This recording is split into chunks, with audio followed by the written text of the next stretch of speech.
start off, we're just going to talk about Splinter Gamers. This birthday, 2 years, going good, 2 years. We started on March the 7th, 2010. Don't worry. Yeah, to start off, Feels like a long time ago. Splinter Gamers. This birthday. It is does, a very long actually. time ago. And to be honest, Daniel Going and good, Luke were some of the first people to join us on the website, so they've been around the longest on the website. How does that feel, Dan? Well, when we first started the website. Yeah, because it's been it's been a while, so. Yeah, I know. It was a great feeling when we first even though sometimes I always like to visit the website and sort of help out sometimes. It's been a good experience. And Luke, any quick words? Cool. It's been fun, I'll put it that way. It's been a lot of fun. It has. From the way the website was at the beginning, I think it's come a long way, because if you guys have seen what the website looked like in 2010 when we first started, and to what it looks like now, and to the things we're doing now, I think it's quite amazing personally, and I'm proud to see the way it's expanded. So, Yeah. Just to tell all of viewers, we want them to stay tuned, because we're going to be making some announcements in the next week or so to say what we're going to be doing from the birthday. So stay tuned, keep your browsers pointed to the website, make it your homepage if you really have to, but just make sure you stay tuned. The last of the Splinter Gamer news, before we move on to more important news, is SG at Eurogamer 2012. Just a quick see who is going to Eurogamer out of our team. I'm going. I will definitely be. I'm going, but not part of the team. But yeah, I'll be there. You'll be there. We'll be there. I'll be there. I'll be there in spirit. I'll be there in spirit. Yeah. No, I'm definitely going. I think even if the ones that don't go, we're still going to play an important part of the team, making sure the website is kept updated and everything. So whoever can't go still is very important. Okay, we're going to start off with the first part of news. Let's get this thing going. Liam, you're going to go start. Right, let's kick this off with a bit of a rant. Mainly, Mass Effect is a big franchise. Any of you played Mass Effect 1 or 2? Oh yeah, I played the demo. Well, Mass Effect 2 Demo? was... With Mass Effect 2, when it got released, it came with Day 1 DLC, but if you bought the game brand new, any edition you had a free code, and you just redeem it on Xbox, PSN, or Steam, and you got this DLC, and it proves that you've bought it, you haven't bought it second hand, and whatever. But what they're doing with Mass Effect 3, they're doing another Day 1 DLC, and it's going to cost me £10 on top of the £40 I am going to be spending for the actual game. Now, you may say, why do I need to spend this £10? Well, the game itself is based around a race called the Prothean, and this DLC basically includes a storyline to do with this, and it's a major piece of the story, and the lore. So anyone because it's the last of the trilogy, people are going to want to tie up loose ends in the story and stuff. And it seems to me BioWare are doing what they're doing best here by money milking. I think I read a post on Rocket Shotgun earlier, and on the day of release, there's going to be about £200 worth of things that you can get from Mass Effect 3. Okay, so yeah, what's your thoughts on that? It's quite extreme. That is going a bit too far with content, It's a bit if I'm honest with you. No, the £200 involves controllers, apps, things you can purchase for your characters, like to give you an unfair advantage in a single-player game. Really? Would you really need to buy a gun? If I'm playing a single-player game, I want to unlock everything. I mean, I don't want to, say I was playing Skyrim now, I don't want to kill a dragon in one hit. I want to fight that dragon. I sort of have a... Sorry if I butt in. I sort of have a thought. The people who don't buy the collector's edition, or say they buy it second hand, EA has sort of done this online pass thing now. Do you think it's sort of going to be sort of a bit like that? I mean, obviously there's multiplayer with it this time, so there will be an online pass, but I don't know. If you get what I mean. There's multiplayer on Mass Effect 3, so there probably is going to be one of those codes. Yeah. But I reckon they've missed the boat with this. And Yeah. quite big boat, because what they could have done, they could have made it so you get this free DLC as long as you buy it new, and then that way you can get a nice bit of juicy content that's free that adds to the story like 2-3 hours, and bada boom. Because this way seems to me it's sort of it's taking advantage of people and basically forcing you to buy the collector's edition or just buy it yourself and then have an online pass. They could have merged them together. So I don't know. Maybe EA's marketing is smarter than me, but that's what I would have done. EA have started doing this, but BioWare has always done something like this, and it's really, really starting to annoy a lot of gamers because there's been a call for a boycott now, and there's a couple of YouTubers big ones have recommended a boycott on the game simply because they are not happy how they've been treated as gamers to have to spend £40 on a brand new game, and to some people that's a lot of money. Just to bring a game, and for £10 to actually complete the game, that's £50. The collector's edition is, I think, it's £60. People can go, I didn't get the collector's edition because I didn't have the money. Yeah, I want. If they were that worried about it, I think they're not start a boycott, but they save up the money to buy the extra content or whatever it is. Don't you think? Thing is that I don't really see it as sort of as much as a disadvantage, because say you don't have the money for the extra story, and like you buy the game with the online pass, like the £40 one, the standard edition. Say you get close to completing the game and you have the money, then maybe you can buy the actual additional content. But you can't then again, this DLC was created before the game was launched. No, it's a bit ridiculous, isn't it? And if the way I view it, anything for the game that was created before the game was released should be added in, not cut back development time to create specific DLCs. Yeah, that's always like a year, and just buy the Game of the Year edition. Yeah. It's a bit like when Criterion Games made Burnout Paradise, they did say from the beginning they were going to have DLC, but they didn't want. The island wasn't already made. They made it while we were playing the game. Exactly, yeah. Yeah. A lot of games, like Original Oblivion, the Two Shimmering Isles and the Knights of something, I can't remember the name, I got them here but I can't find them. They were made after the game was launched. Even the Call of Duty map packs were made after launch. Even Activision. 90% of Little Big Planets made after launch. There you go. So, Okay. good thing there. Okay, we're gonna move this on now. I think it's the best thing to do. DLC. Alright, everyone finished on this topic? Yeah. Yep. Brilliant. Okay, so the next piece of news is about a PS Vita video review. Now, unfortunately, DJS18, or as some people might know him, Daniel, from the Little Bit Podcast, has done a video review, which is up on our website right now, splintergamer.co.uk. And basically, he goes through some of the features, demonstrates them to you, and it can help you decide whether it's worth the money or not. I've heard that some of the guys here have a PS Vita. Yeah, I do. What would what do you think of it? I mean, the hefty price tag does put you off a little bit, but once you get past that, you don't really regret buying it. I mean, it's got some killer launch title games such as the new Wipeout 2048, Uncharted Golden Abyss. I know loads of people like Uncharted here. Exactly, yeah. Yeah. Yeah, I mean, you've also got a Super Stardust Delta releasing on the PS Store as well. It's a good console. It sort of adds a couple of features that we can't really have on the PS3, like in-game music and cross-game chat and all that, but party chat. I would say it's a really decent console. I think they've really tried to nail with the launch. They've got one of the best launchers I've seen in terms of games available, with either on launch or within the first month.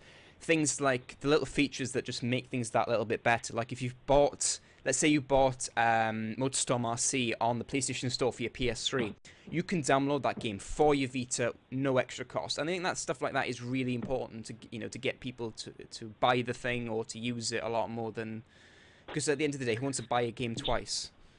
Well, exactly. It's like a bit like, I quite like the fact that if you've got an iPhone and an iPad, when you download, say, GTA on one of them, you've got it on both. Exactly, yeah. And you don't want to. Yeah, I know. It's only like, I think it's what, £6 or so. I can't remember how much it is on the App Store. But either way, I don't want to pay £6 twice for exactly the same thing. Exactly. Yeah. I don't think no one wants to. Yeah. I think as we go more, I just wish people thought about that when they bought COD. If you've got some old PSP games downloaded from the store, you can use them as well. Exactly, yeah. It may not support UMD, but if you've got them already on the PlayStation Store, you can just download them and use them.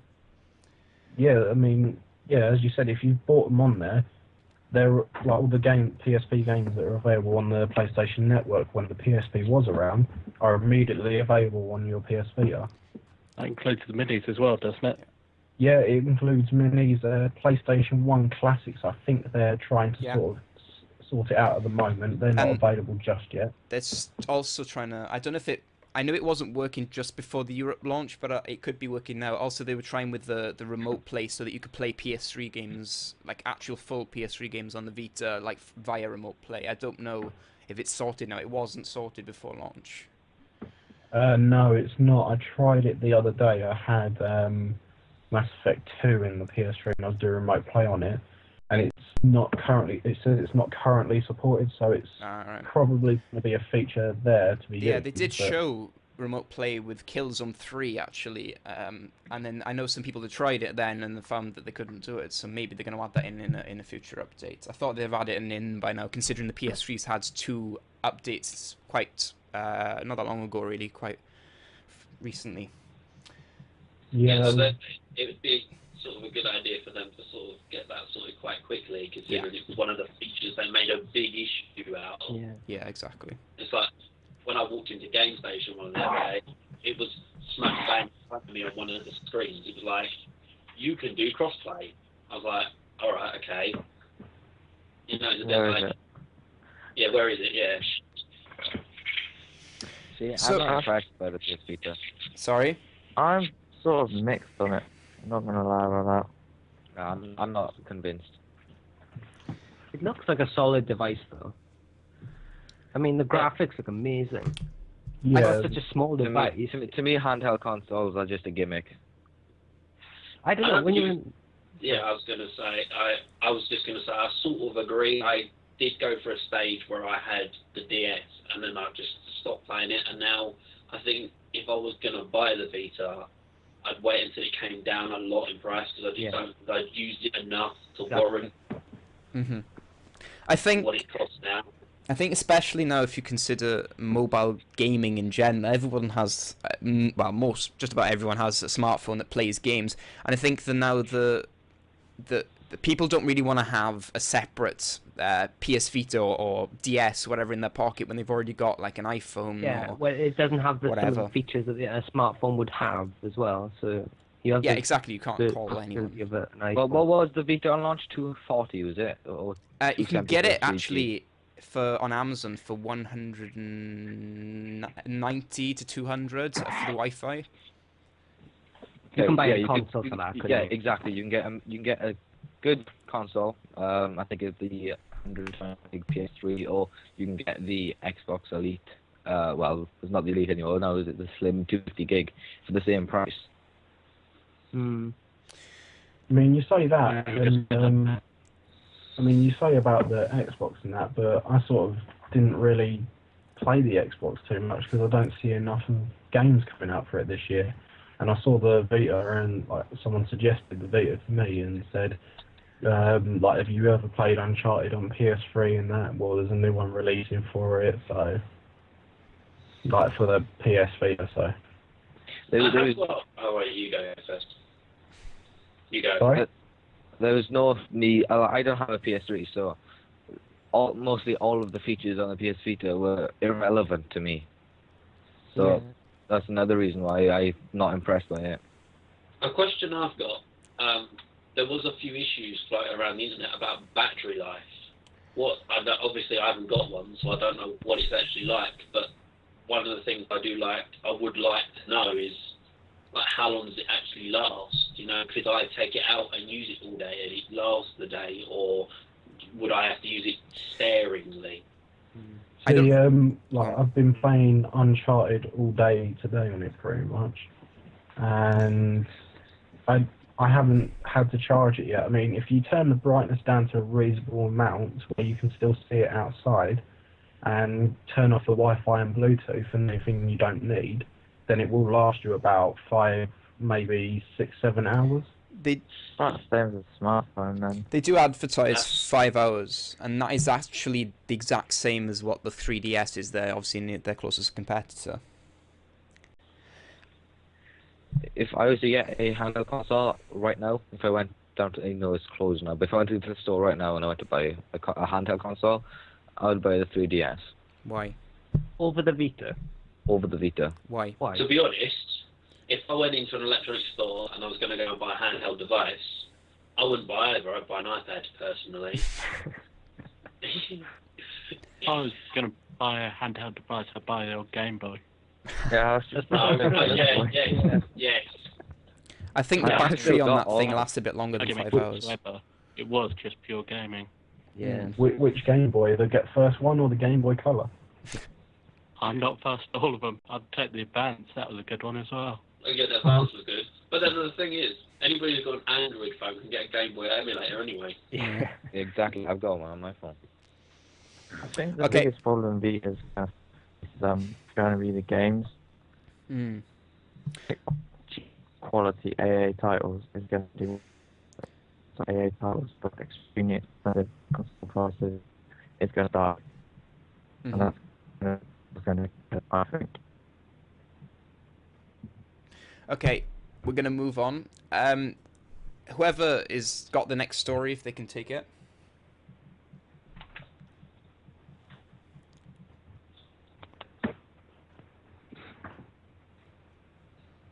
So what are we doing next then? Whoever's going to take the next story. Patch notes. Battlefield 3 patch. Yeah, Battlefield 3 has basically going to get a massive patch. It's been called the Mega Patch by fans. It's basically going to cover a load of balance issues, fixes, gameplay, changes, loads of things, and DICE have recently released it. And it's about 400 or 300 fixes.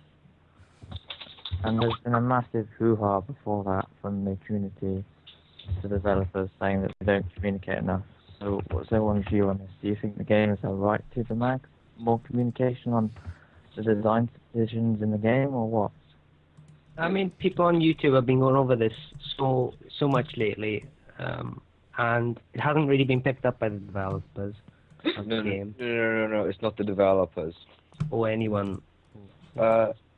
If you got a problem, the way it works, you got a problem, you report it back to the devs, but the devs can't do anything until the publisher allows it. Yeah. So for all we know, they've been working on these fixes for the past 3 or 4 months since there's been a problem, but the publisher won't allow you to put it out. That's one of the issues that will occur. Yeah, there's a bit of news before this that came out like a week ago saying how much it cost to patch on Xbox Live, and it's like £50,000 or something to do that. And then this came out, the patch notes, and everyone's like, wow. And then people have to remember the charges for using Xbox Live and the downloads from the PSN store. So it does add up. So you can understand why DICE have waited. But the thing that annoys me is, and this is what annoys most fans, is if there's something that breaks the game and cripples it, you've got to have it fixed quickly, because otherwise your fan base disappears before you fix it in one mega patch and you release your DLC, and then no one's there to buy your DLC and your online community has died. No one will buy it because it's so bad. That's what I mean. Basically, people have left, and then you pump out a fix and they've gone. Yeah, so it's a delicate balance. It's a bit like I don't see. I think, all right, if obviously you don't want to release a patch every single day because that could become quite costly and annoying for the players, especially when like I don't know what it's like on the Xbox or on the PlayStation. If you choose to not install it, it signs you out of the PlayStation Network, so you can't then do anything at all online. But I do think going to like this mega patch sort of seems like a service pack on a computer, and I just think it's a bit over the top. Yeah, it would have been fine if they sent out a voice chat fixed ages ago, fixed the riding up onto buildings' roofs, and then that would have been a small patch, and then a couple of weeks later, been a mega patch, instead of putting it all in one patch. Yeah. Because the riding up to roofs is game breaking, because people can get places and glitch everywhere. And it ruins the game. So stuff like that should be fixed immediately. Or other stuff should be weird. It was like the one on Call of Duty that they fixed quite quickly, where you spawn in the same location as someone on the opposite team. They sorted that out quite quickly. They were like, "Oh no, that's an issue, and we need to talk that." Yeah. But there's another issue with it now as well. It's they fixed the spawn issue on COD, and another one came about. Typical. Spawn system on Modern Warfare 3 is horrible. Yeah. Lie about that. I haven't actually played Battlefield 3 since I think it was December. Have you? I've come back to it recently. I haven't. It's still good. It has issues though, like the netcode, but then no developer seems to be able to get netcode right these days. They all seem to allow people that lag. I have to say, I haven't really played it much. I have got it, but I just don't get this urge to want to play it. The only time I play it is with if someone goes on that I know and like says, "Oh, do you want to play Battlefield?" And I'll go on and play. But apart from that, I don't like get an urge to go and play it. While we're on like bug fixing and patching, how hard can it be to actually balance a first-person shooter? Apparently, no one can get it right. I'm sorry, but why don't they go back to basics? Look at Counter-Strike. Right? Exactly. And that is the most balanced game. That game actually requires skill. Yeah. And I don't get how, say, Activision or DICE can't get a game to balance when you've got games like, okay, StarCraft isn't really an FPS, but there's more going on in StarCraft. There's 3 different things and loads of these different units, and all of them are balanced. Exactly. I'm sorry, how can't you balance it? It's simple, you know? I think the problem is that there's so many gameplay elements now into it and mechanics that they've sort of diluted it and they've made it so it's very hard to balance each of these mechanics out. So unless you do go back to basics and you balance all the weapons and then you add new mechanics and then you relook at it, it's not going to work. And I think most developers, they add something in and don't balance it as they go along, if that makes sense. Yeah. They just like adding it, and then it breaks away. Valve are making a new Counter-Strike.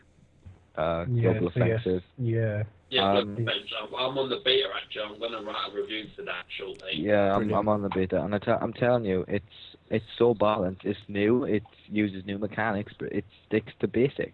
Exactly, it works. It does what it says on the tin. I mean I can. Sorry, go on.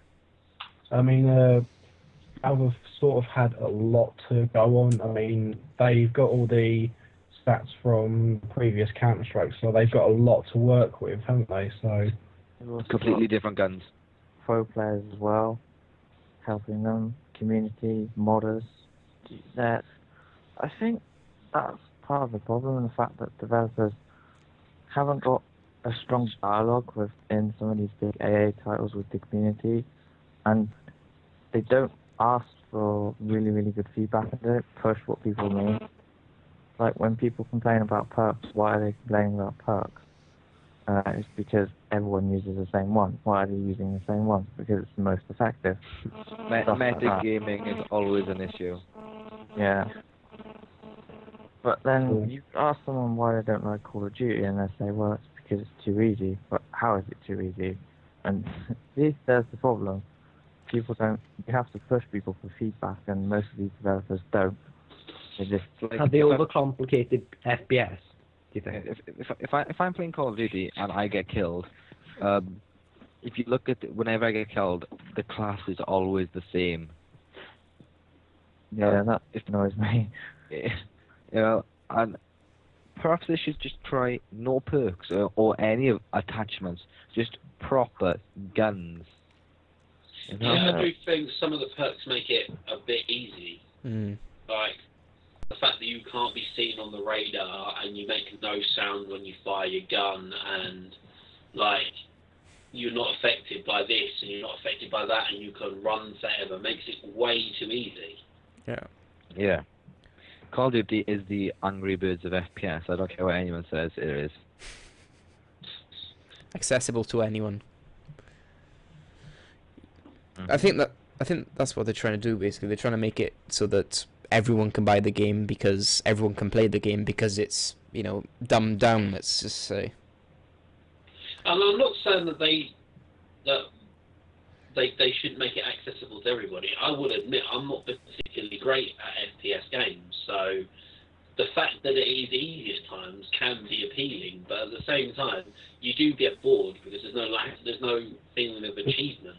There's no challenge. Yeah, exactly. Because even for me, for someone that's not particularly great at FPS games, can still go in and rank up like 15 levels in one session.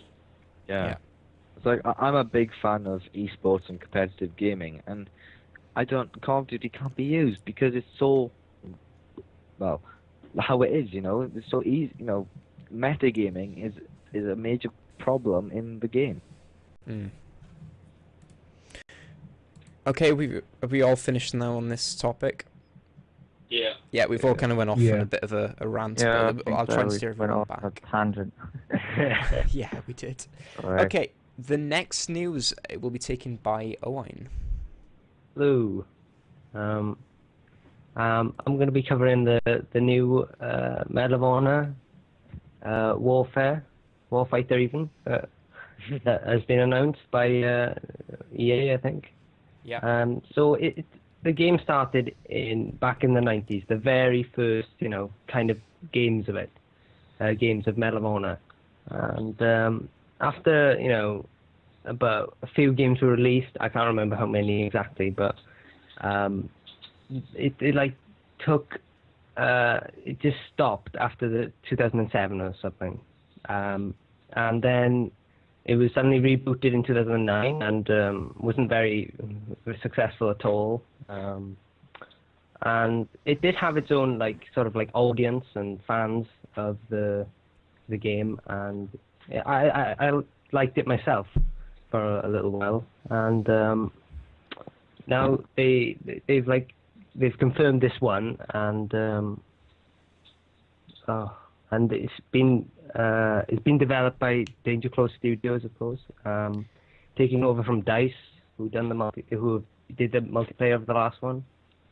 And I think it should be a good game. What do you guys think? Well, this DICE employees are working on this, if I remember correctly. One of them recently switched from Battlefield 3 over to this studio, so it should be interesting, because a couple of them were the fathers of Battlefield. Well, I can't remember what game, but they were the fathers of it. So we'll see, because Medal of Honor was okay, but the multiplayer was unbalanced and suffered from bad map design. The fact you could spawn cap people quite badly with a sniper rifle, and then DICE had to fix the sniper rifle so you couldn't do it so easily. So we will see. I'm sort of looking forward to it. I'm not gonna lie. Yeah. It can either go Medal of Honor for me died after Rising Sun. It can either go one way, or it can either go one way, which is really well and stuff, or it could go really badly because of the game we were just talking about a few minutes ago, because it could be launched around the same time as Call of Duty, and that's never a good time to launch any game. No, because it just gets overseen because everyone's Exactly. like, oh yeah, the new Call of Duty, and Exactly. it's like other games that companies have put so much effort into have been outshined by this. launched around Call of Duty is Skyrim. Oh yeah, Come on. like Yeah, everyone but- wanted Skyrim. But don't forget. I'm saying that's the only type of game that would be able to compete on that, on that time scale. Okay. Now it's my piece of news. We're going to move on from first-person shooters now and move on a bit more. We're probably going to come back to first-person shooters, but we'll just move on for now. We're going to move on to Pokemon Black/White. Nintendo have done something I really didn't expect. They've made like the same game but with a sequel, which they don't normally do. They normally have different names for different, Pokemon games, but for some reason they're bringing back Black and White, but obviously this time it's a sequel. And the only dates we have for release is coming soon, which isn't really a date anyway. And as I said, it's the first time it's ever had a numerical sequel. And if you've got a 3DS, unfortunately, it's not going to be built for the 3DS, as a lot of people are hoping, which kind of is a bit stupid. But it's going to be more of a Nintendo DS game, but obviously you'll be able to play it on your 3DS because of backwards compatibility, but it's not going to be built any for the 3DS. So that's left me puzzled why Nintendo are not supporting their newest console. Well, Game Freaks, the developers of Pokemon, obviously want to keep the original audience on the DS. I mean, because the 3DS sales flopped, didn't they? So why would you develop a game solely on a flopped console? And it just makes more sense to develop it for the DS, really, doesn't it? It's easier for start. Yeah, exactly. I mean, loads of people, they already own a DS. I mean, a lot of people don't really see a 3DS as a proper console. It's just sort of a gimmick. I mean, making it 4DS is sort of a good idea in my opinion, because the 3DS itself is backwards compatible, as we've said. So you're not going to have any problem if you do own a 3DS. You just won't be able to see it in 3D. That's it. Yeah. Yeah. Which is gimmicky anyway. It is, yeah. People have been known to turn off the 3D on the 3DS as well. I quite like the 3D and 3DS, it's got a decent depth of field, but it was released too early in the 3D technology. And it hurts your eyes. It does with me anyway. I think it hurts my head, but sort of going back to, as in it's a sequel, from what I've heard it's going to be a bit more like, how you had Gold and Silver, and then a few months later they released Crystal. Yeah. It's going to be more like that rather than a complete whole new story. It's not going to be all new. It's more of just an add-on. It's more of sort of an update, really, isn't it? Yeah. That's what I've heard. Except you're going to be paying £30 for this update. Yeah. You'd be paying £30, but Crystal did have a different story in terms of what the actual adventure was. Oh, there was an added bit to it, but the main thing was pretty much the same. But what I don't understand is why haven't Nintendo put this as a sort of DLC? Well, exactly. Now the CSI and the 3DS support DLC and have a store and so on and so forth. Because of Nintendo Network. I think. Sorry, carry on. I was just saying it should be DLC personally, but it's almost like they're running out of things to do. I hate to say it, but how many imaginary Pokemon can you make up? I love Pokemon. I love the bits. I still play it. I must admit, so do I. I still play Pokemon Blue. It's probably one of my favourites. But how long can it go on? You just get to the point where you run out. Like, you can only keep the same thing going for so long before you run out of ideas. Yeah. It's a bit like... good time to mention they've run out of colours, probably. Well, now that they're doing two, you can have red and Pokemon Yellow too. They have already run out of colours. But it's...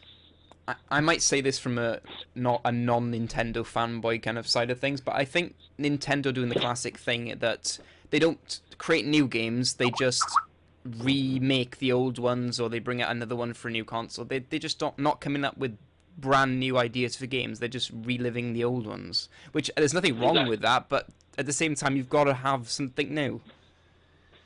I mean, we could say the exact same thing, like this new Pokemon, we say the exact same thing for Call of Duty. Exactly. Or it's exactly the same thing. You go around shooting people. Yeah, but, they put zombies back in it, and but at that's least something some people They say. upgraded the graphics a bit. That's it, isn't it? No, they don't though. They don't update the Wow. graphics on Call of Duty. Maybe They, not. they upgrade the graphics on every Pokemon, but they don't do it on Call of Duty. Well, I suppose, but then at least Call of Duty, although I can see what you're saying, Call of Duty is one of the series that has been going for quite a while. I wouldn't put Call of Duty in the same league as Pokemon, more for the fact that in today's world, it is all about Call of Duty and the FPSs. If you go and look at game sales, FPSs are right up there at the top, and like Call of Duty will stay #1 in the charts for weeks and weeks and weeks and weeks on end, whereas something like Pokemon won. So why keep revamping the same thing that isn't going to sell like crazy? Because to be honest, they haven't really got the fan base anymore like they used to. No. When they released Pokemon Blue and Red and Yellow and Gold and Silver and Crystal, people still watched the TV programs. Now, no one does. I don't know anybody that watches Pokemon. I don't even know what channel I would go to watch Pokemon on. There isn't one of those. Do they still do a series? Exactly. I don't think they do. No, they do. I know they do because I have seen it in passing, but I couldn't tell you what channel it was on or whether it was actually a new series or a repeat. Yeah. But I know they do still show Pokemon, and there are websites that get dedicated to watching Pokemon from the beginning. But even down to, you go back to the original Pokemon series was the best because it's a bit stupid. They're running out of things to do. You can only do the same thing so many times. Yeah. What I liked with the original generation was that you play in sync with the series. You know, it fit with what was going on. That was another thing that appealed. Like I said, because people watched the TV program, it fit with what was going on. You almost took the Pokemon experience with you. Where now it's just a game, and you sort of get lost. Like the one I've got, I can't remember which one it is. It's a few back. I haven't completed it because I don't actually know what I'm doing anymore. Yeah. I'm in a situation where I'm just like, I'm giving up because I'm just walking around in circles. Yeah, it's like when I'm doing a playthrough of, say, Pokemon Blue. When I was to do when I was younger, I used to know next badge would be, say, Misty, because I know it was the second badge in the series. Exactly. I know, and it basically went side by side, but obviously now it's more game orientated, not the actual series. I think it's pretty sad, if I'm honest with you, that Pokemon has slowly died and they kept making it. Yeah, the thing is, it's killing themselves. Yeah. But people will still go out and buy it. Yeah. Not as many as they used to, but people will still go out and buy it. I mean, like the hardcore fan base. Yeah. So it's still making profit, otherwise they wouldn't keep doing it. Oh yeah, I suppose when you look at it that way, yeah. But how can it be making anywhere near what it used to? I know what you mean. I mean, it's like just pretty much copy and pasting it over and, put a few more Pokemon on there, change the colour of the grass, and that's it. Yeah. Slightly alter the map. Yeah, you know? I mean, like, instead of going right here, you'll now go up and left. Exactly. Yeah. I mean, it's always sad to see a game that I've loved from such a young age to just die out like that. Anyway, enough about Pokemon. Enough about Pokemon. I think we can rant about things all day. We're really doing well with this today. Okay, next thing, we're coming back to shooters again. Killzone 3 is going to be a free-to-play game. I'm seeing these free-to-plays pop up almost like frequently now. I keep seeing games coming free-to-play. Basically, it's just going to entice you. It's not free-to-play. It's freemium. It's a difference. Wow. Anyway, Alan, let me just explain this now. You're going to be able to play up until level 10 multiplayer. Once you get to level 10 on your obviously on your rank, you're going to have to start paying. Also, single player isn't included. You have to buy that separately, etc., etc. Basically, it's just a teaser or some sort of demo, like that kind of demo, just get people interested, get people buying the game. Really, shouldn't we have seen this near launch? Not now? I honestly think this should have been done ages ago, because the game failed on launch and was a flop on launch, in my opinion. Exactly.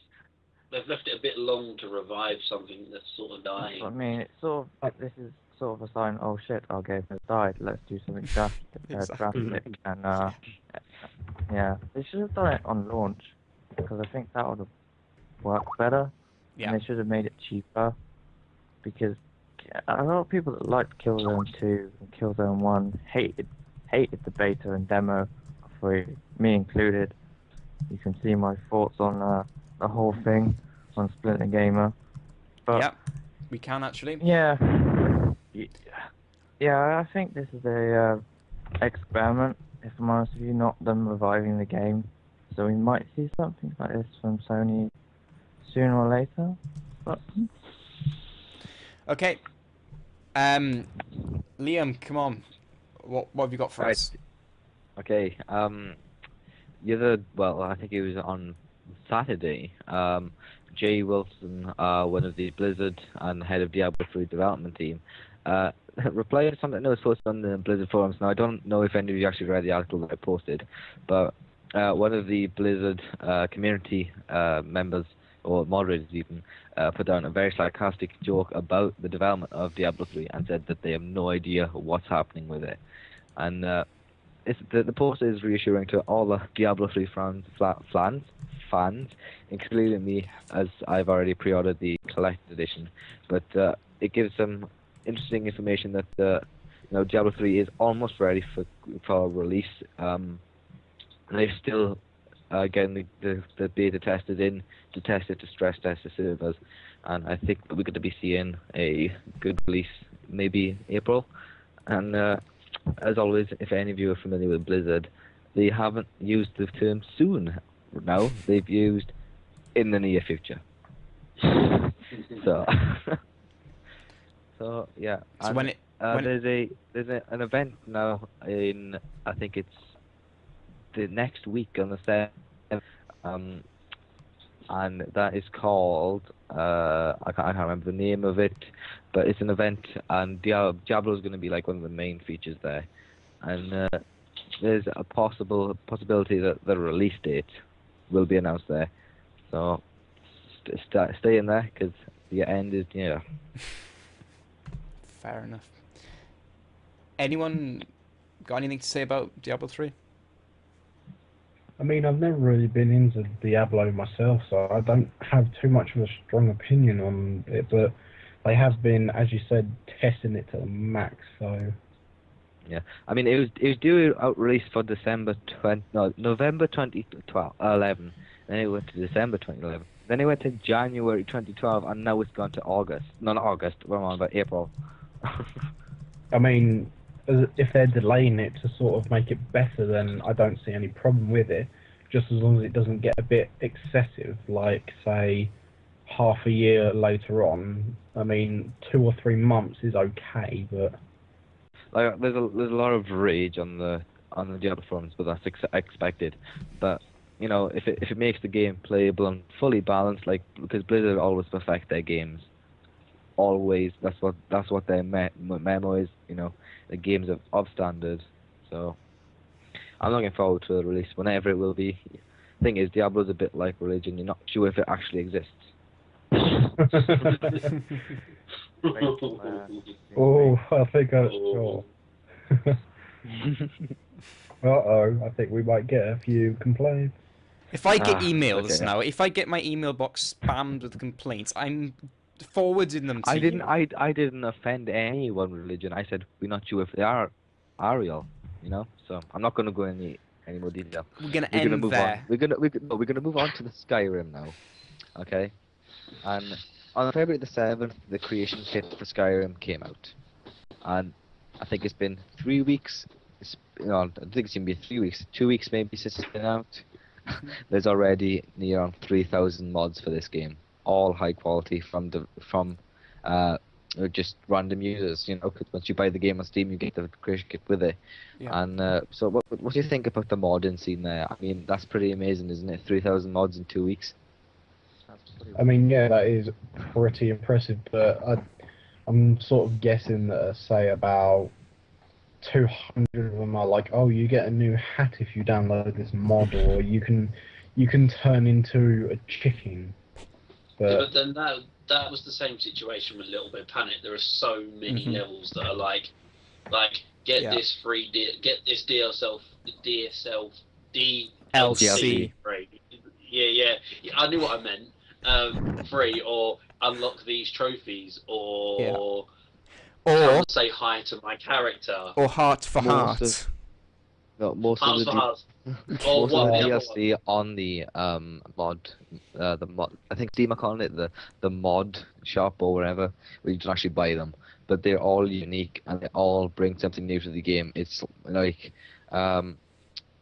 I think most of them are to do with like improving difficulty of the game, because when you go so on, it does sort of can get a bit tedious. Brings something new in. It opens the map up more. Graphics mods, terrain mods, textures, trees. You know, so the modern scene there is booming, and it's only been 2 weeks. And on that, someone's developing an online mod for Skyrim. That's just brilliant, isn't it? Yeah, it's called Skyrim Online. It's on alpha right now.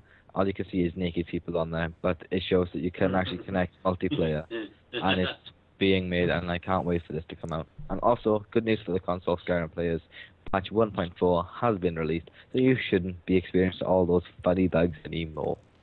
I mean, patch 1.4 was sort of going to be really good for the PS3 users because it was sort of fixing the lag issue, wasn't it? Yeah. I mean, I had Skyrim, but I sort of got bored of it, and I noticed when I was playing it, when there was a lot going on, there was major lag, and I've seen someone, like one of my friends has it, and I've seen them playing it since the update, and it runs a lot more, it runs smoother now. Yeah, I mean, I bought it for Xbox, and I bought it on Steam, and I will say because my Xbox, because one of my save files went so big. You do get frame issues, but that seems to be fixed. So. Yeah, I knew someone, you know, Fallout 3. Yeah. They had it on Xbox, and it got to the point where they had about like 3,000 save files. They could go back to any point in the game and do anything or change one little thing. And I checked how big the save file was, and it was about like a gig. So that was a bit extreme. It gets huge.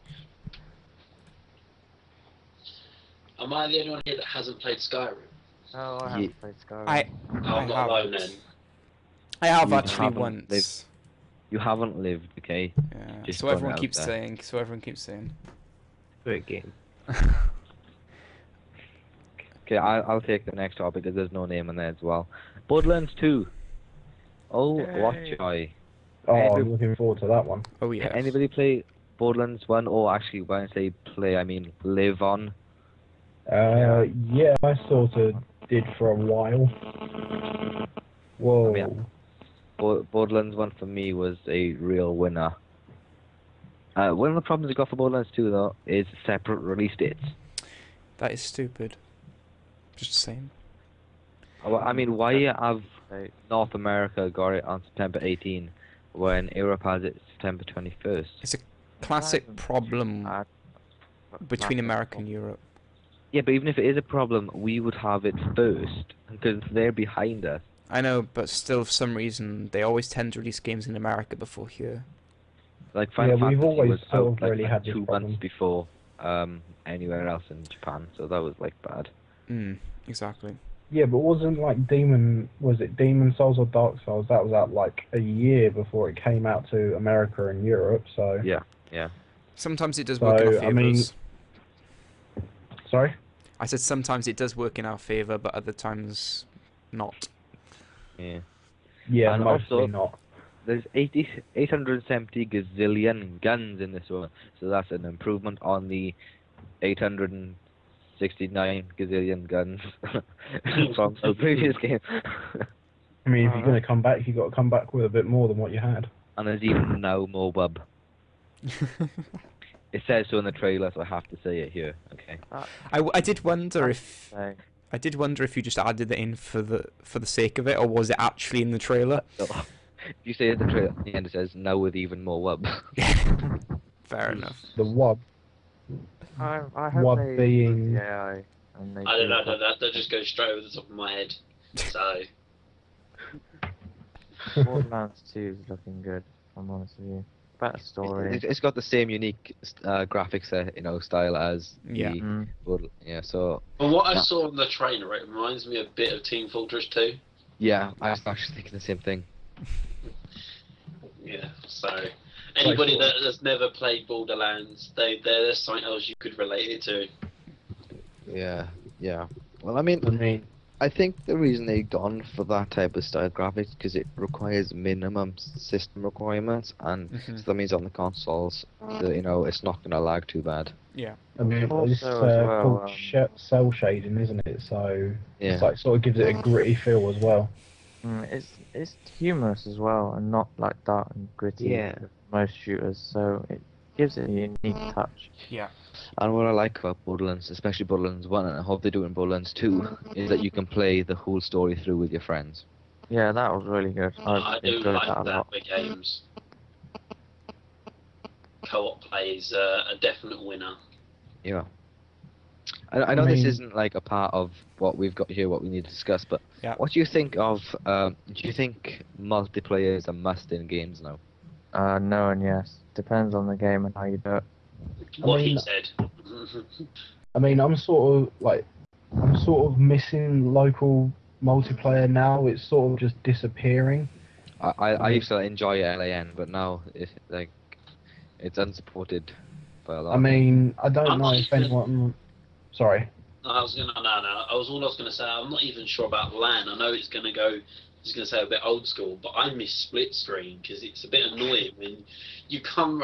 Hear me out, right? When you get someone come round and you whack in Need for Speed, and you think, oh yeah, we'll play that 2-player, and then you leave the back of the box and go, oh yeah, it's 1-player. Oh well, you can go home. You can go home again, and you can play at home, and then we can play together. But even though you've got this friend that's come round, it's a bit like. And I know this is sort of means you have to spend money, but the idea of this where you can watch two different things on a 3D telly using the glasses, therefore being able to do split screen with the whole screen, although that's only for the people that have got money, it does seem something that appeals to me, because I think I would actually use it. Yeah, it's very cool. You know, would both parties experience 3D, or would it just be normal, just the glasses show different screens? You see a 2D image, but basically because active shutter glasses blink in time with the refresh of the telly, what it fixes on one half of it. So basically, you see one thing and they see something completely different. Yeah. And that would be so awesome, especially if they come with headphones. Yeah, and that's just because they were talking about this at CES. Basically, they've released headsets that they work by Bluetooth rather than infrared. I could be watching porn. Watching a movie. And then your friend could be playing MotorStorm RC. Yeah. As part of the headset, it's got little speakers in them, and you can watch one thing, and someone else can watch something completely different. That is something that I really like the sound of, but I do like the fact that you'll be able to do multiplayer again. Yeah, but how many people can use it at a time? Like, because split screen could go up to 4. How much? You're only allowed to use 2 at a time, like one on the right, one on the left, and that's it. I mean, there's no building up some chairs and you can see it from the top, and then just laying on the floor, you can see it from the bottom. And then you go over into the left corner, the bottom left corner, and then you can see it. It's a case of that you can only watch 2 different things, but if you've got 6 pairs of glasses, you can choose which one you're watching. Alright, yeah. Depends which side you're on. Yeah. So if you're watching spectate, if you've got 2 people playing and 4 spectators, they can switch between the 2 people. As far as I'm aware. It's a fantastic idea. I'm not gonna lie about that. it's one of the only good uses of those glasses that I can come up with apart from 3D. Yeah, I mean, sorry. Mhm. I mean, does anyone remember sort of, what was it, on the PS2, the multiplayer on GTA San Andreas? Like where you go around and you're shooting people with your friends and that. Yeah. Oh, yeah. I remember that. I mean, I was so sad to see that like disappear in GTA 4 and it's just like online multiplayer now. It's like, oh, great. Yeah. I think we need to keep things going now. So, Daniel, can you? Yes, moving on, we had like the new SSX is releasing on the 2nd of March, which is Thursday, I believe, or is it Friday? Anyway, fans of the SSX will be glad to know that all your favourite characters are actually coming back to the new one. I know it was dubbed SSX Deadly Descent sort of in the alpha stages, but I'm glad to see they finally dropped it. Anyone that has actually played SSX3 and Tricky, I see them as the two best ones in the series. Yeah. Will sort of know the fast-paced, high-octane action and the killer soundtrack that always came with it. And anyone that's actually played the demo on the PSN store, they've got the new rider net up, which allows you to sort of see what times your friends have set, sort of like EA Sports Autolog. Yeah. I was going to say it's a bit like Autolog. I think they're trying to bring that into as many games as they can, because Criterion Games kind of created it for Hot Pursuit, but now it seems to be passing into other EA franchises. I mean, it's a great idea. Yeah. I mean, say you've completed the entire game, and you decide to jump back in it, or your friend messages you and says, "Oh, I just killed your time on Mount Kilimanjaro." Yeah. It gives you a reason to actually jump back in the game and prove that you're better than what you've set.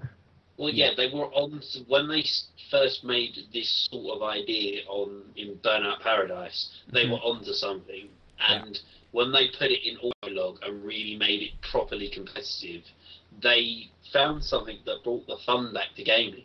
Because you got to the point where you complete the game, and the times were always very easily attainable because they didn't want to make a game that no one could complete, and so you'd get it to the point where you'd complete the game and you're just like, oh, it's over. When now there's always a new challenge. You're always going to go back on, and you're going to find someone's beating your time, and you go, hang on, I was number one, I'm going to go and beat that time, and then so it keeps rolling out until you find you're a bit addicted to the game. 5 days later, when you finally emerge from your bedroom. Like most people here, I presume. Yeah. Maybe. Occasionally. Who says I ever leave? Yeah. I mean, if you work from home, it's alright, isn't it? It's brilliant, you don't even have to get out of your bed. Yeah. Also, with the new SSX game, there's sort of it's a new feature called geotags. Basically, you can set it up and, say you're going around a mountain on a free roam or on a race, and you can sort of place it in a really high spot or a really tricky spot for other players to sort of, your friends to get it.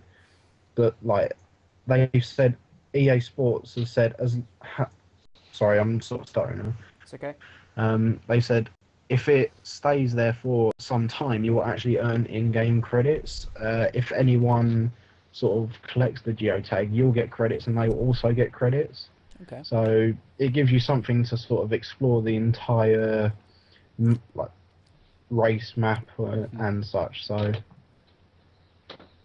awesome. This is dragging on a bit. I'm trying to keep things going. So next piece of news to Drake's. Assassin's Creed 3 has been announced and is looking to launch on October 30th. I have had a lot of people mention, while I've discussing this at uni, why is it called Assassin's Creed 3? Well, from what I can gather, it's because it's a new assassin. You had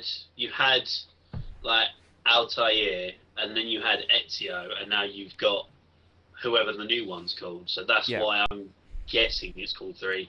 The idea, because the game was always going to be a trilogy of stories, and obviously Brotherhood and Revelations are just like add-ons to number 2. It's a bit like it's a bit. I heard that.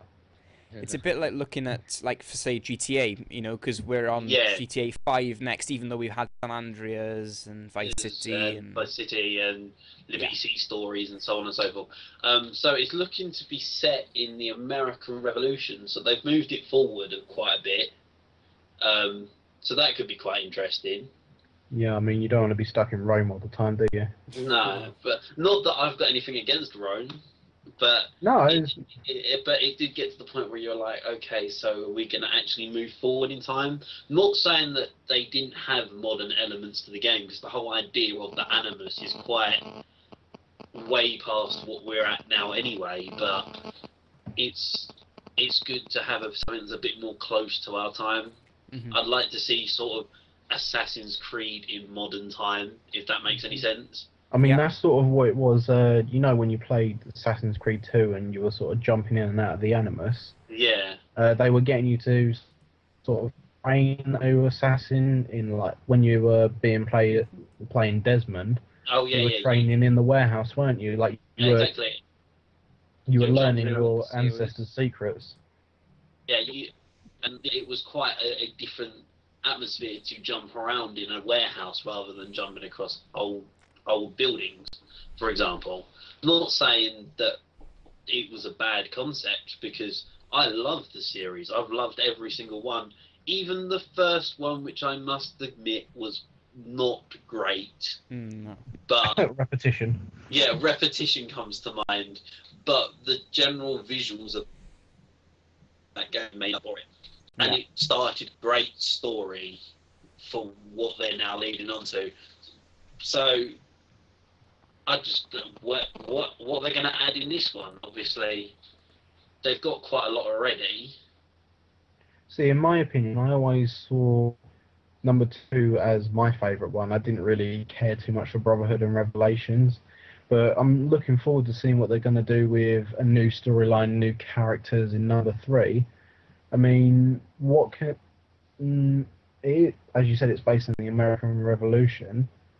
Yeah. Obviously, you're still going to be assassins and you're going to be fighting the Templars, just in a different time and setting. But and also, the thing that keeps everybody gripped is the fact that although you have the story of the assassin, you also have the story of Desmond, and I think everybody wants to know what happens to him and how it concludes, because you find out how the other assassin stories concludes, like Ezio Auditore retires, and that's how that ends. So they brought it to an end, but they haven't brought it to an end because there's still this big story with Desmond and what's going on in current day times. And so that's what I'm looking forward to, and I think a lot of games miss that sort of, like, I hate to go back in the past, but the Need for Speed The Run had great potential as a game, but as a story, terrible.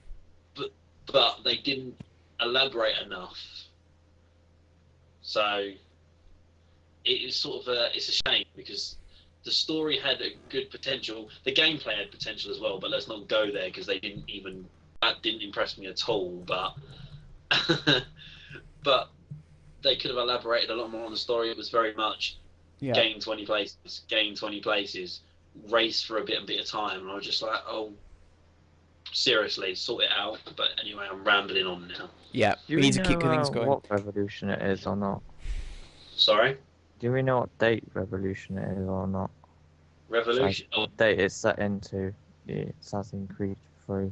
No, I don't. It just says the American Revolution at the moment. That's quite vague, but okay. Nerd Legend, do you want to talk about the next piece we have? We're trying to wrap things up now.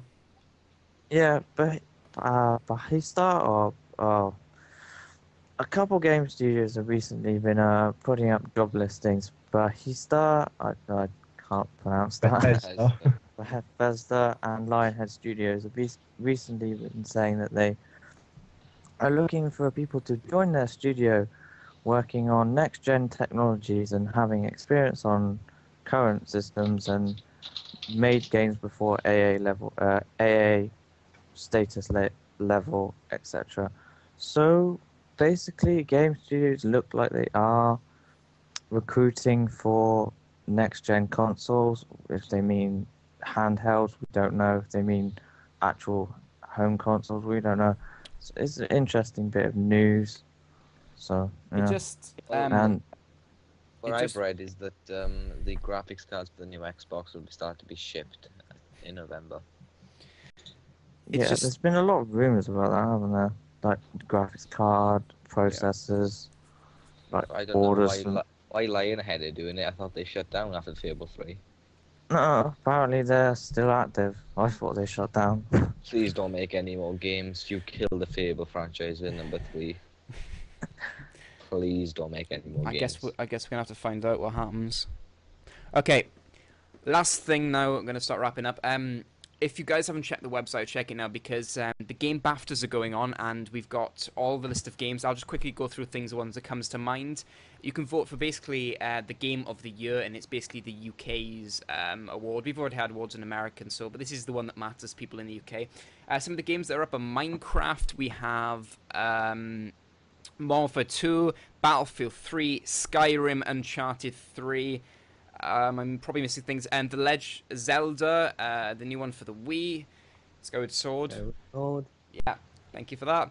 And basically, Batman Arkham City. I knew I was one to forget. But anyway, if you go on the website, click the link, you can vote for your favourite game. It's very important if you want your game to win. But at the same time, game the people that are running the most of it are saying if you enter the awards, then you will get entered into a competition to win a Star Wars limited edition Xbox 360 with Kinect and some other little goodies. So it might. It's the new Star Wars game, isn't it? Yes, which is finally making its appearance. So if you haven't done it already, make sure you do that. You just go on the website. It's really easy to find and to vote. If not, just search Game Baftas in Google and you will find it very easily. Now, before we wrap everything up, has anyone got anything else they need to add in last minute? No, I'm fine. No. No. Okay then. So thank you guys for watching, and if you're on the live stream right now, thank you for staying with us for a full hour. This is the longest podcast we've ever done. I think we've ranted for as long as we possibly could on every subject, but there we go. Okay, thanks for everyone for turning up, by the way, for the podcast. It's alright. And Fine. Yeah. Next Sunday, hopefully we'll be doing another one, so if you can all make it, that'd be brilliant. And we'll see you next week, so thank you, and let's roll the outro.